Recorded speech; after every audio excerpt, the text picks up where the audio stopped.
This is Red Moon role-playing. You step inside. Moisture evaporates from your skin. The light grows dimmer, the air thicker.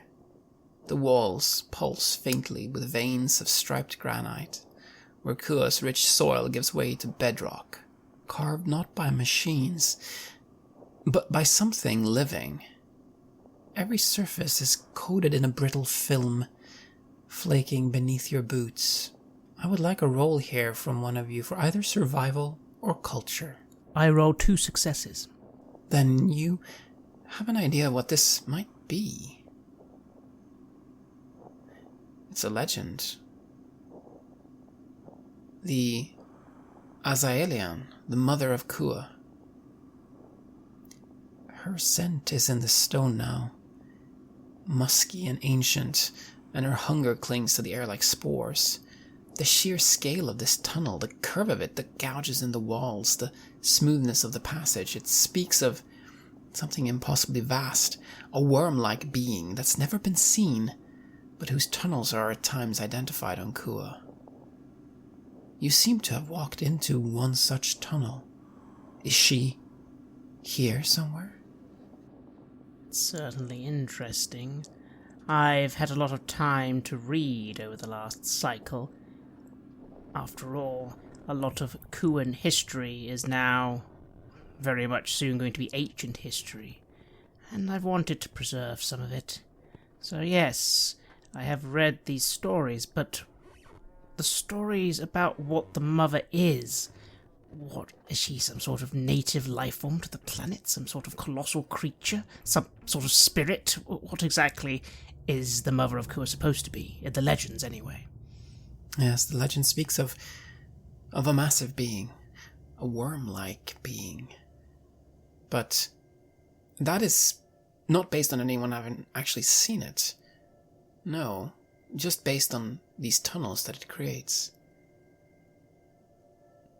Legends are rich and many about the Azaelian. But yes, nobody has seen it so far. But finding a tunnel such as this, it, too, is a rare occurrence. And it is certainly interesting that it is here of all places. Yes, I say aloud to Pig. Funny, these sort of tunnels were said to be myth. Deep, deep beneath the monolith. Of course, these days, deep, deep beneath the monolith isn't so hard to get to, is it? Read too many stories now again, have you? You're going to lecture me on what is and isn't a story, Pig. I'm shocked and offended. I smile. You know, I was thinking if I should have brought my exosuit down here, but the risk of something collapsing, well, if it did happen, don't think it would take the weight anyway, I say, kind of off in my own thoughts, obviously, looking around up at the ceiling. I shine a torch upwards and say, I don't know. Think about it. If these tunnels are still here, they survived an entire megacity falling on top of them. They're clearly quite resilient. Yeah. And when he says this about a legend and whatever made these tunnels, I do kneel down and I look at this brittleness that's on the floor. Does it look like they were made recently? Doesn't strike you as something that would be ancient or anything like that. No. Perhaps some time around when the station fell. Perhaps it was drawn here by what fell, by the many lives that fell, by Hamsa falling. You know, you might be right. Could be that the impact shook the place up. Maybe woke something up, or brought it here in search of feed, materials, whatever it builds its nest out of. Well, as long as it's not a gigantic nest in the Catra. Well, no, I wouldn't think so. Not here. Not on this planet. You never know our luck. There's a soft vibration beneath your feet. Subtle at first, then rising. What do?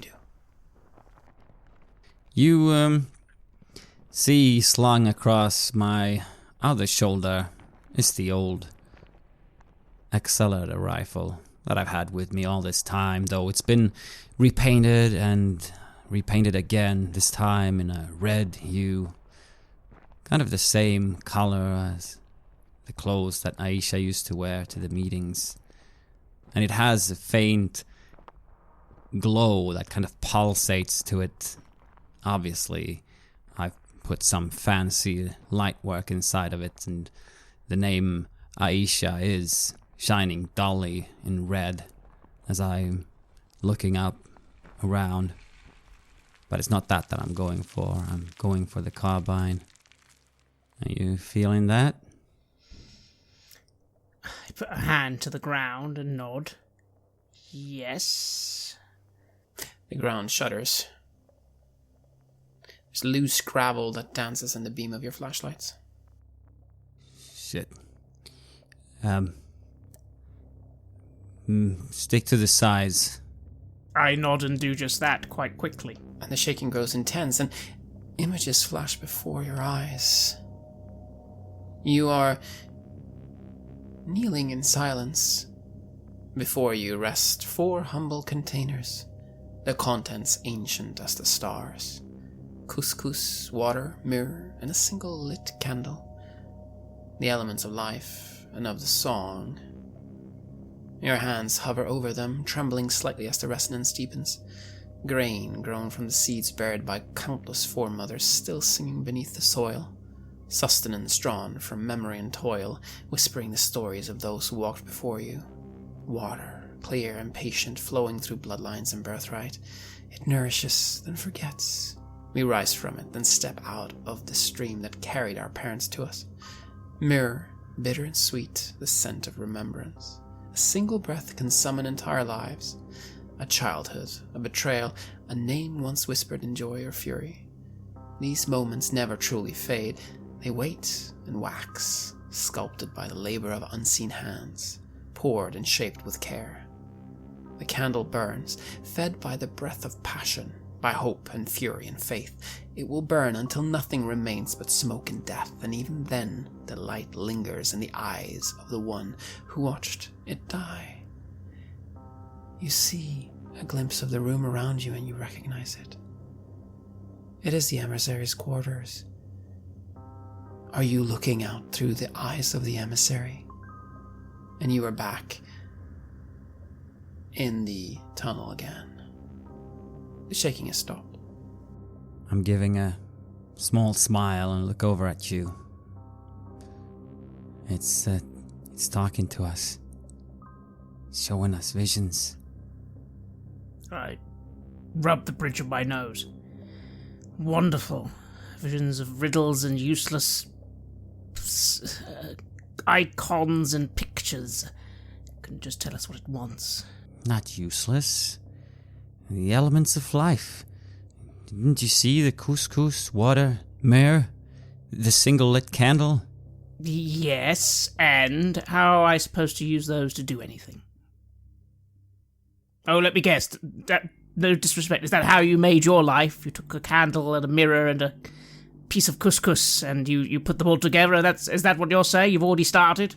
I give you a look with half-closed eyes and trying to suppress a smile. You're just being stupid. Don't be stupid. Fine. Well, anyway, I suppose that means we're going the right way. So, let's continue on. Yeah. You feel it. No, you dreamed it. You dreamt it. And yet, we were the ones who made it.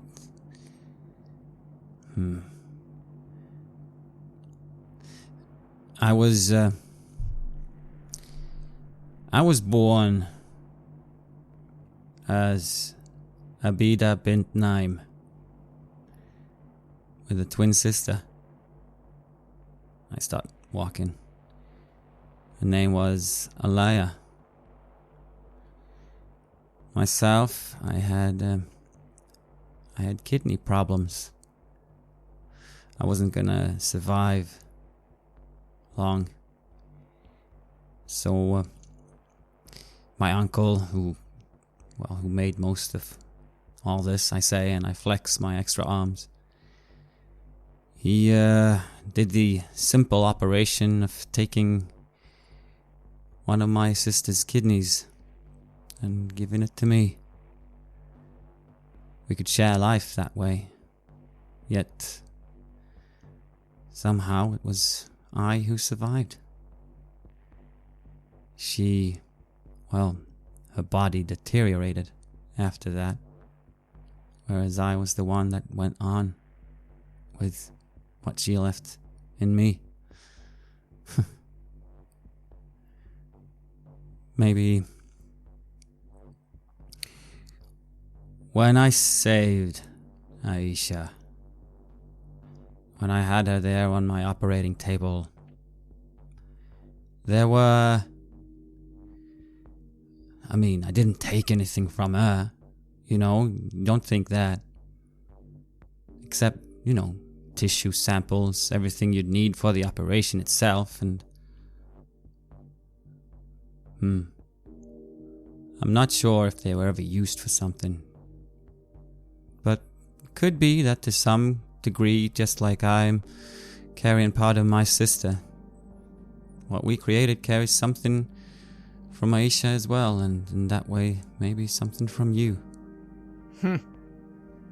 I make that little noise, but I do give you a sympathetic look for a moment. Maybe. I suppose you know what it's like then to lose a sister better than I do. Why better? I was 13, so yeah, I wasn't a baby. I always kind of just decided that wasn't how it happened. I decided that no, that wasn't that fire.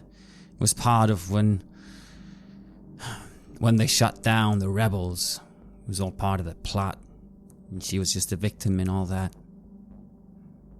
No, it was because I couldn't live without her. Isn't that poetic? Yes, in a fashion. Still, I don't know about your life, but I can tell you that Aisha does indeed live on. In my daughter, at least I like to think so. So, there's that. Your daughter? Yes. I suppose I didn't mention that to the...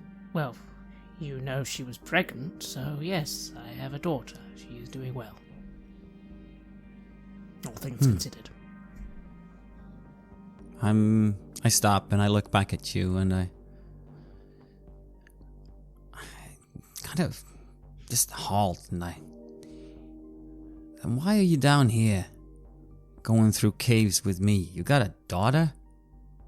As I told you, I am getting this stupid rubbish in my brain for a reason, and, well, if it... I frown. Saves the horizon, then I need to try and save the horizon. It is what I'm trying... It's not what I've tried to do the whole time, but these days I feel I have to. If we don't do it, who is going to? I don't think the icons are. Or if they are, they're doing it in a very slow fashion. I nod. Tracing it down here, I could have sent for some backup from Al-Holim, but something made me not do the call. And then suddenly you appear. Yeah. I think maybe you will be part of saving the horizon. Yeah. And I turn back towards the path and I start walking again. And I follow, but I do just add, that's something you would think was a good thing. I'm sure you don't need to be told that I still believe there needs to be order in the horizon. We don't currently have it. The hegemony needs to endure. It's not going away, just in case you thought that. Yeah. I know. I know you say that. And I know how you say you reject the icons and everything, but I've seen you praying too. And I'm seeing who you're praying to as well. It's an odd choice. You mean the faceless one? I nod. I shrug. I was born under their sign, wasn't I? Besides, they seem to be the only one that doesn't actually do anything. I haven't heard any of their emissaries wandering around, knocking on things. They don't have any giant cults, at least the last time I checked. No, everyone just seems to accept the faceless one is there, and at the same time, ignore them. And I nod. Well, I approve to that. If there's one icon that they haven't tried to make a mockery out of, it's the one you've chosen. And I nod and get going. The tunnel narrows and then it stops. Before you, collapse chokes the path forward. Jagged debris juts from the rubble, and in its heart lie the twisted remains of something once holy. Ribs of durasteel and melted vacuum shields protrude like broken bones, the shattered skeleton of a titan, the remains of Coriolis. The beams are warped and charred from the station's fiery descent, blackened by atmosphere and shattered by impact. There are small items that have been hung by strings from the metal beams, and a path that leads further inside. What do you do? Someone is here, or has been here, unless did your lot hang these up? Not my lot. No. Maybe memorabilia of people lost. Wouldn't be surprised if a lot of people started going on pilgrimages to this place too. That's what people tend to do in times of loss. I shine my torch around a little, but I am cautious now. I don't want to suddenly be ambushed by, well, people who dwell in this place and see us coming as an intrusion, so maybe it's time for a little bit of stealth.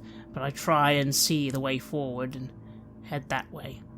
Try not to think about how useful all this scrap could have been to, well, our current efforts. Indeed. You pass by then underneath these talismans and tokens that have been left behind. Some of them have messages written on scraps of cloth. Some strips bear prayers, you see, others crude warnings. The icons do not speak here, one says. But the song in your mind lingers, faint and discordant. And as you head in to the station proper, images again flash before you. You are the emissary again. Your lost children, the ones who turned their backs on your light, they are coming. The exiled, who once drank from your hand and now kneel at the altar of shadow beneath the martyr's twisted crown. They renounced your love for lies wrapped in scripture, traded your grace for chains and doctrine. Now, the door opens. They enter, heads bowed, hearts hardened, but they cannot look away, not from you. You rise, and when you speak, the air cracks. Your voice cuts through the chamber like a blade honed in eternity, cold, final, and terrible. The walls tremble, the ground moans, the light recoils. They scream, not from fear, from pain, waves of it, ripping at their flesh, at their illusions, the very marrow of their fate. And still they do not run, because somewhere, beneath the agony, they remember. They remember your voice and the love they betrayed. The emissary must be remembering, and it was taken by the Order, by the Warriors of Light on Coriolis, all those cycles ago. The tunnel shifts around you, no longer clean-cut or uniform, but a chaotic fusion of soil, twisted roots, and jagged metal. Vines worm their way through cracks and scorched bulkheads, while rainwater from the jungle above drips steadily into the dark, collecting in pools on warped duraplates and molten glass, where once shining panels now hang like a peeling skin. I chuckle to myself briefly. Well, isn't that interesting? What do you make of that, Pig? These visions, I'm starting to feel they link to an individual you're not very fond of, one of your false gods. What does that mean? They're bringing someone in. Someone's coming to them. And we are getting to know that. Maybe from our old link of what happened, from what Farouk did. Who do you think it is that's coming? I don't know. The Nazarene, your machine god's children, some other children. Why can't they just leave us alone? All these icons and children of icons and sub-icons. Have you followed the news? Oh, who am I kidding? Of course, you might be even making some of them at this point. You know all the talks, the second horizon, they're meddling. Yes, I am aware. With one horizon down, the other involves itself. You think they left things there for us? You think that was intended? You think... I was thinking about the NS. Lying in wait all that time. I don't know. It is certainly possible that the monolith had a purpose that we unwittingly unleashed. If you ignore the machine icon's interests, whatever those may be, it could have been something else entirely. We'll never understand, and I pause. We'll never understand what Aisha wanted or meant. In the end, she's gone. But one thing I'm pretty sure of is that we are weaker now than we were before. And if there is another threat out there beyond the Nazarene, we probably won't be able to repel it this time. Not as we are now. We're too divided, too weak. The Legion mostly gone, our ship's mostly gone, and no offence, but you first-comers haven't exactly rallied to the cause to defend your own place, as well as, well, would make everyone feel comfortable. I'm sure you don't deny that. I don't. If Farouk hadn't ascended that time, if he'd just stayed a little longer, if he'd been one of us coming back as the heroes of Uharu, imagine the way he'd have spoken to everyone. The way he could have united the horizon, standing up on that stage where we stood. I didn't know shit what to say at that time. Farouk would have had all the honeyed words, calmed the crowd down. Neither did I, Pig, neither did I. I didn't want to be a commander, or a captain, or a leader. No, that was all Farouk. But Farouk decided to turn into smoke. Or wherever they are now. Yeah. Unless, of course, you're guiding us now, Farouk. I say to no one. Any signs, any help, we'd appreciate it. Yeah, sure. I kind of squeeze my eyes together, not sure what to make of it. I start moving again. You know, yeah. What if the lost ones are the other horizons? What if they're all gonna be brought to us now? In this time of change, we'll be united again. Through fire, new life comes. Renewal? Yeah.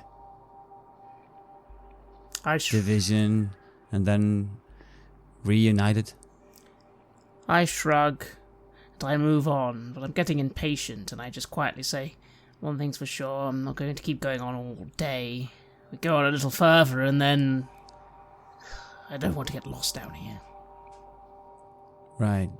Yeah, if it does go on a lot longer, we should backtrack then and get the grab bike, cover distance a bit quicker. The tunnel that you're in ends in ruin, a massive collapse of stone, steel, and bone, but to one side, barely visible through the dust and hanging roots, a narrow passage curves into the dark. You're following it, and you emerge into what remains of the spire, the once sacred heart of Coriolis, now a fractured corpse of its former self. The crash has destabilized the ground here, tearing the chamber apart. Gaping crevices split the floor, plunging into blind, suffocating darkness. Below, there is no bottom, only echoes. Cracked observation windows and collapsed ventilation shafts now span the abyss like makeshift bridges. Their glass groans beneath your boots, metal shrieks at the strain. But you must cross if you are to get to where you need to go. And I would like to ask for either a survival roll to find a path through, or a dexterity roll to simply avoid falling. From both of you. I'm gonna choose a survival roll. I brought some rope, and I'm naturally dexterous, so let's do dexterity. I get a success. That is all you need. Carlo? 1 success. Then you are finding your way. You hear the glass again groaning beneath your boots as you're making your way across the cracked observation windows, and that is when you hear it from below. A howl, rising suddenly, sharp, feral, full of violence, bounces off the jagged walls, ripples through the cracks, splits the silence into fragments. Then another, and another, the chorus of the deep. It's impossible to tell where the sound is coming from. Every echo sounds closer than the last, but you recognize that sound. It's no ghost, because you've heard this before, on the Ghazali. I swear quietly to myself and try and see if there is anywhere to hide once we cross these obstacles. Are there any places we can just duck into? As I say to Pig, I really am not a fan of your icons at the moment. Come on. This is... I know that's not bringing back the best of times, but we're armed now. Is that we woke up with fuzzy heads back then with nothing but rusty pipe or whatever to defend ourselves with? This will be alright. Can I ask for a survival roll from you, Pig? You know the Nakatras. This call, it means something. You might know what. I do get a success on that. Then you know that wasn't a hunting cry. It was a warning.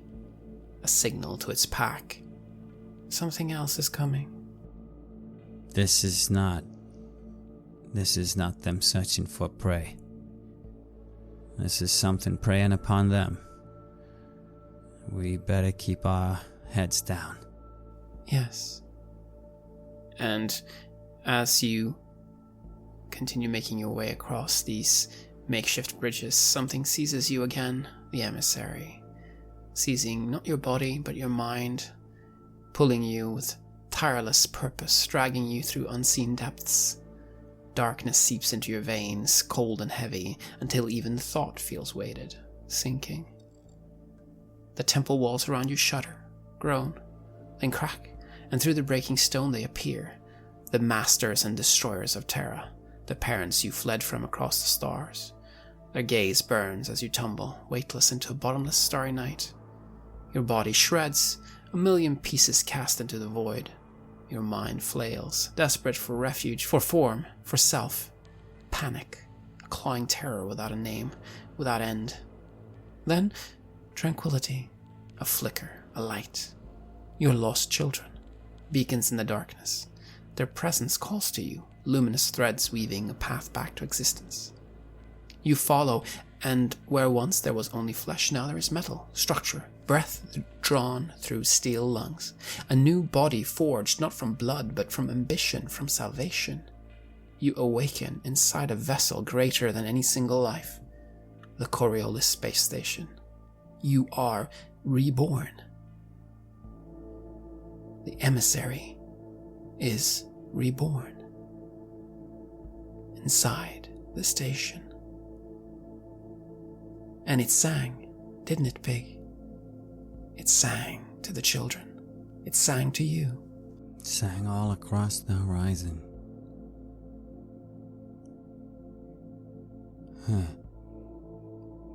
It did wake up. The new emissary. Though I don't want to call it that. The machine icon? Yes. That feels correct. That is what it was reborn as.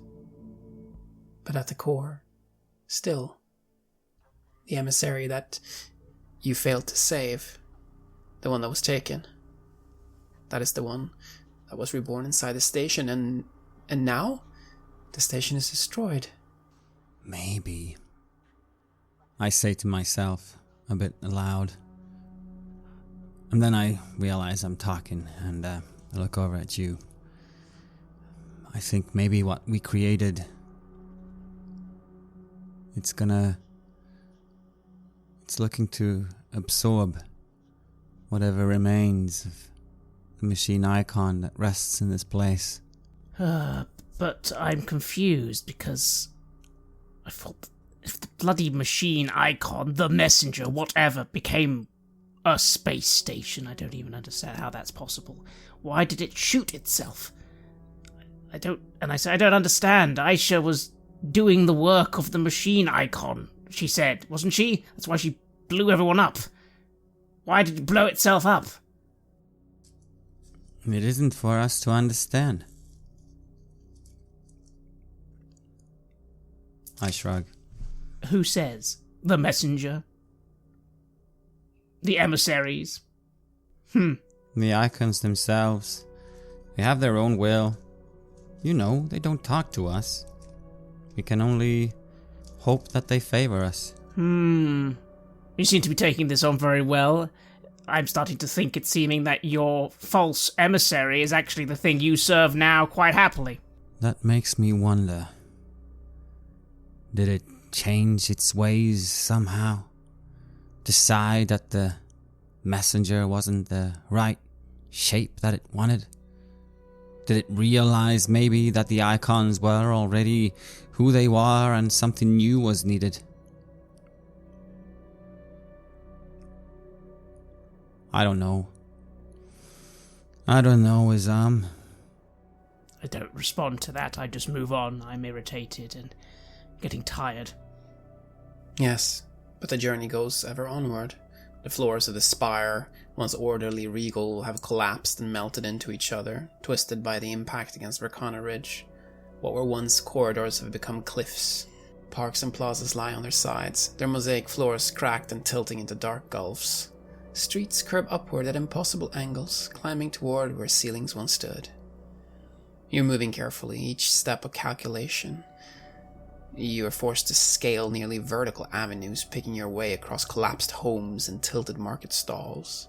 Doors and windows gape beneath your feet like traps, their frames weakened by heat and time. A step wrong here is to fall, possibly into the deep black ravines that slice through the wreckage without warning.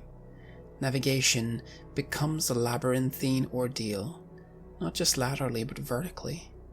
The very world here has been broken and reassembled by catastrophe, and yet, amid the ruin there is still light.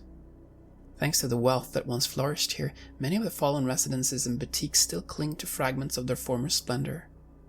You see nets of sugar globes, ones used to decorate balconies and courtyards, hanging in tatters between the wreckage, their crystals casting a faint, ethereal glow. Tiny stars in a crumbling night sky. Each glow marks a reminder that even in devastation, something of beauty can endure. And the resonance hits you again as your body burns with light. Suspended high above Kua's emerald canopy, you shine, a beacon of all that was fought for, all that was won. Below, the rivers coil like veins across the continent, the forests pulse with life. The jungles breathe, The scars of war begin to heal. Soon the new horizon will be ready to become the world you and your siblings once dreamt of as you left your distant homes behind. The Nazarene have fallen. Their lairs emptied, their serpents slain. The poison is purged. For the first time in cycles, uncounted hope is real. But then it happens. From the cities and temples and fractured halls of power, the children of the zenith rise. They reach out, eager, desperate, hands grasping for the crown of rule, and behind them, behind their bright banners and noble faces, something stirs, not seen directly, only glimpsed. The flutter of wings, the soft brush of countless limbs against the night. Butterflies.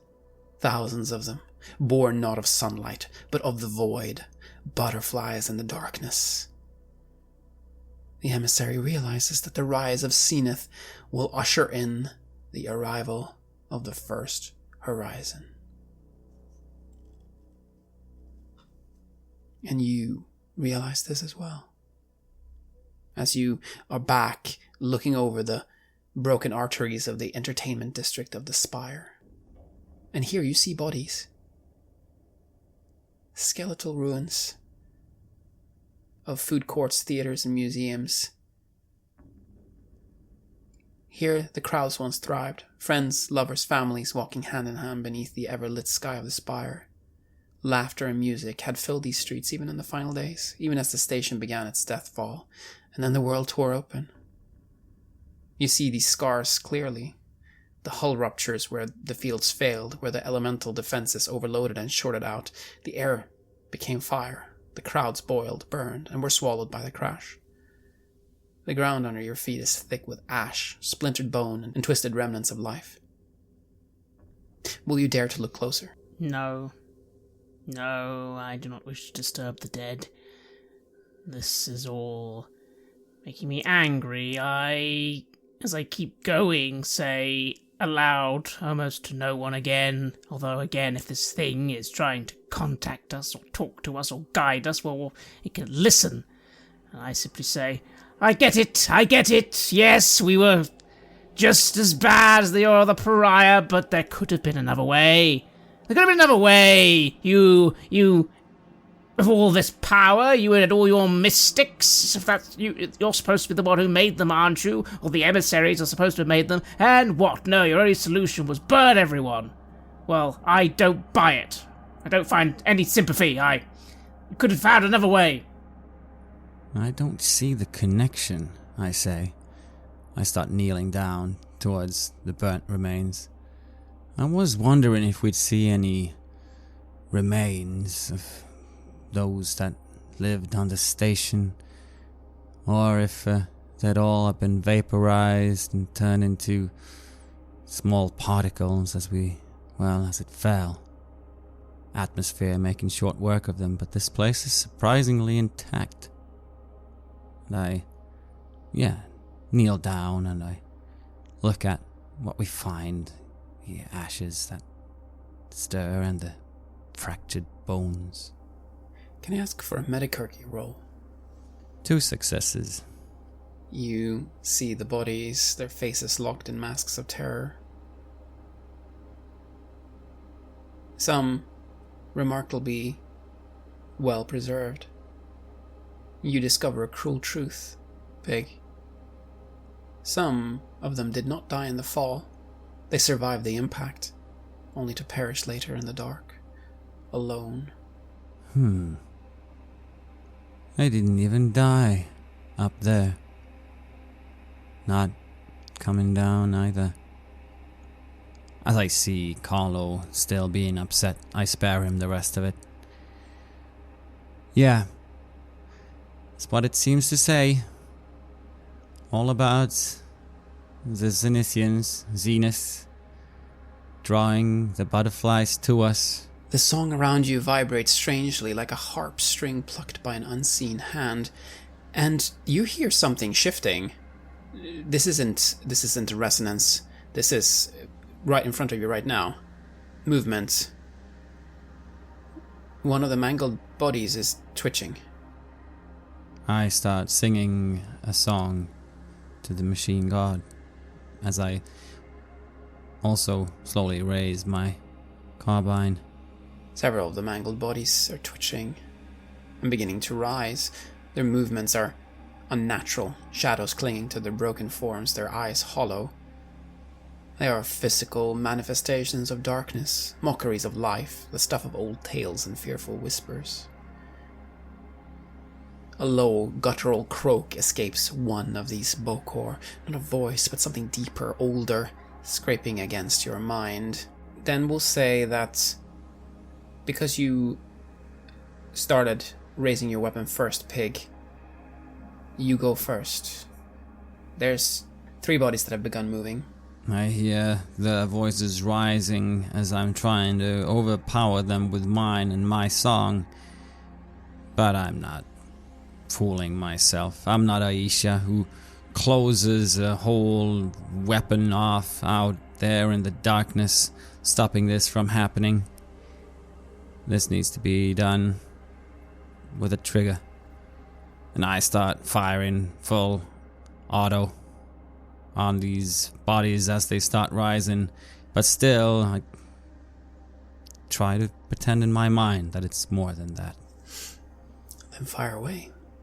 Right, so 4 successes. The weapon damage is 3. So it's going to be 3 plus 3 then, because I think we only count the successes past the first success as damage.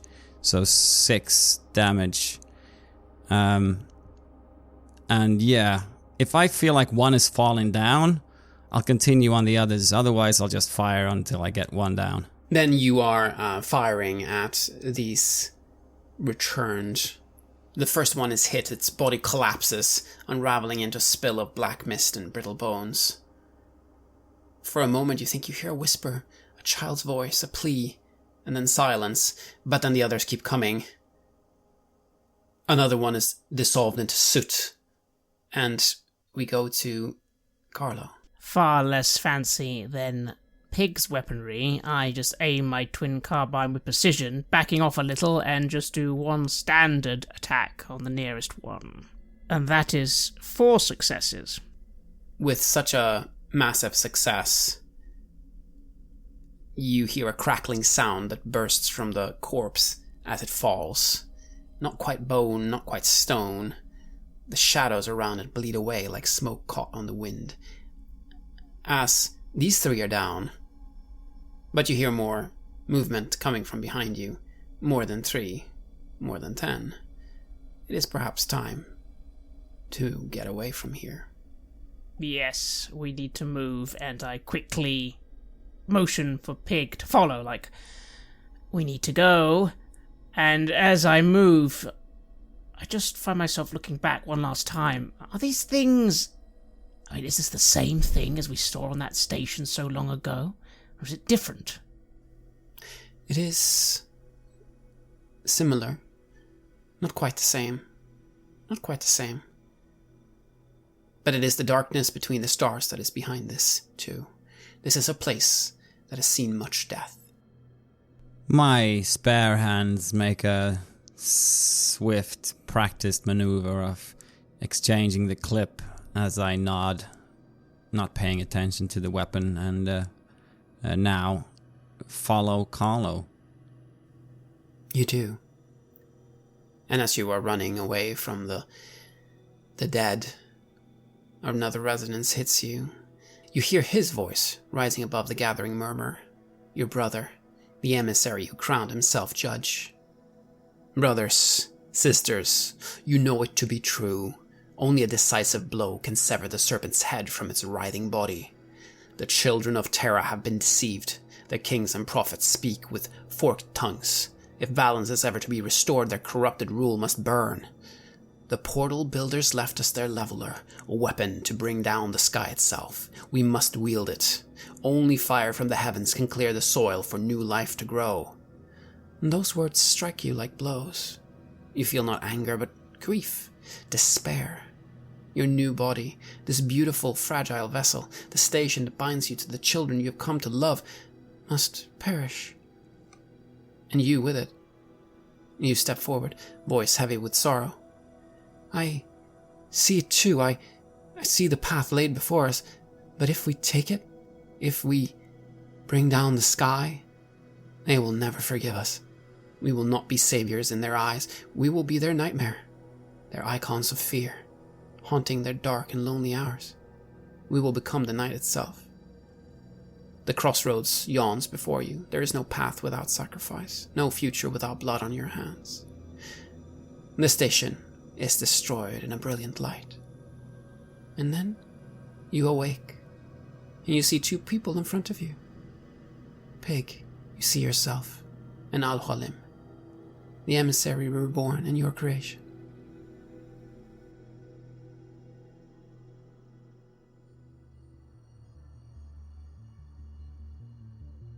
You have listened to an episode of Red Moon Roleplaying, where we play the campaign Mercy of the Icons for Coriolis, which is published by Free League. In this final part, we are taking on Wake of the Icons. The music was created by AlphaZone and Sabled Sun, and was used with permission from their label, Cryochamber. Please check out cryochamber.bandcamp.com or their YouTube channel for more of their lovely dark ambient. We also use the official Coriolis soundtrack by Stars on the Black Sea. We would like to give massive thanks to our champions of the Red Moon: Martin Heuschober, Simon Cooper, Julia, Bob Lange, Cameron, Doug Thomson, Lily, Maciej, Black Templar, Dennis Sadecki, Leonhardt, Brit, Nikola, Tom Padget, and Rasmus Liljeholm for their generous support. And would of course also like to thank all of our other patrons. Without your support, the show would not be possible. If you want to support our work, please check us out on Patreon. You can get access to bonus campaigns for Cult of Divinity Lost, Call of Cthulhu, Blade Runner, and Warhammer 40k there. And you can also get early and raw access to all of our recordings and hear your name read on the show as a champion of the Red Moon, as well as play Cult with us. Most importantly, that support is what keeps the show going, so do check us out there. Thank you again for listening, and remember that despair is the final challenge, and beyond it, the future.